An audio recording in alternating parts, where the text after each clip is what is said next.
If you watched the Cline video and wondered where the local model actually comes from, this is the missing setup. In the next few minutes, we will turn your laptop into a local AI server with LM Studio. No real API keys, no cloud setup, and no copy-paste mystery. By the end, you will have the 3 values every local AI tool needs: a base URL, an API key placeholder, and the exact model name. A local LLM is not magic, and it is not always stronger than a cloud model. The value is different. It gives you a private sandbox for coding agents, writing tools, RAG experiments, prompt testing, and quick automation ideas. You can test the workflow without sending every draft to an external service. You can run small coding tasks cheaply.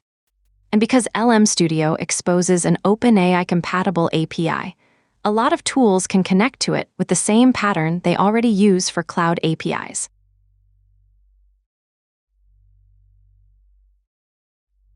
Start by installing LM Studio. Think of it as a control room for local models. You use it to search models, download them, load them into memory, and start a local server. After installing, open the model browser. Do not start with the biggest model just because the number looks impressive. The first goal is a working setup. Once the pipeline works, you can upgrade the model. For most laptops, start with a 7 billion or 8 billion parameter instruct model. If your machine has more memory, try a 14 billion coding model. 70 billion models are not the first step.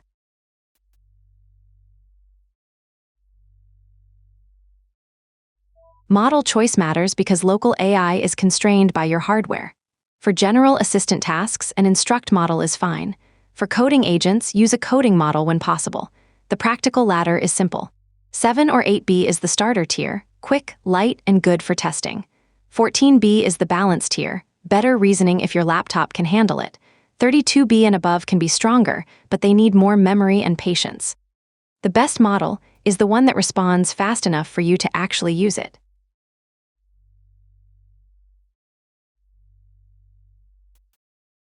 Now load the model in LM Studio and open the developer or local server section. Start the server. The important part is the OpenAI-compatible API. In the common LM Studio setup, the base URL is http://localhost 1234/v1. The API key is a placeholder like LM Studio. The model value must match the exact model name loaded in LM Studio. That exact name is the detail people miss.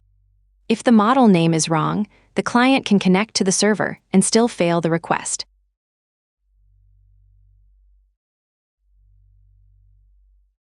Once the server is running, use those 3 values anywhere that supports an OpenAI-compatible provider.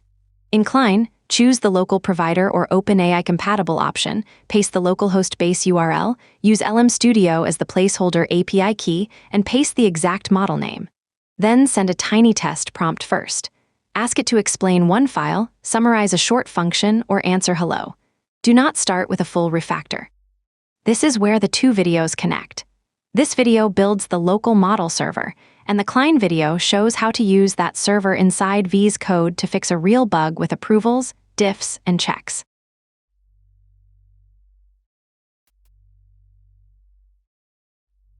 If the connection fails, check 4 things before changing everything. First, is the LM Studio server actually running? Second, does the URL include /v1? Third, is the model name exactly the one LM Studio loaded? Fourth, does the model fit in memory, or is it timing out because the machine is overloaded? A simple model list request is often enough to prove the server is alive. If that works but your coding tool fails, the issue is usually the provider settings or model name. If responses are painfully slow, switch to a smaller model. The workflow is simple. Install LM Studio. Load a model that fits your machine. Start the local server.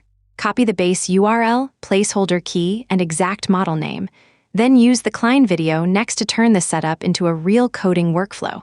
Follow for more AI dev workflows.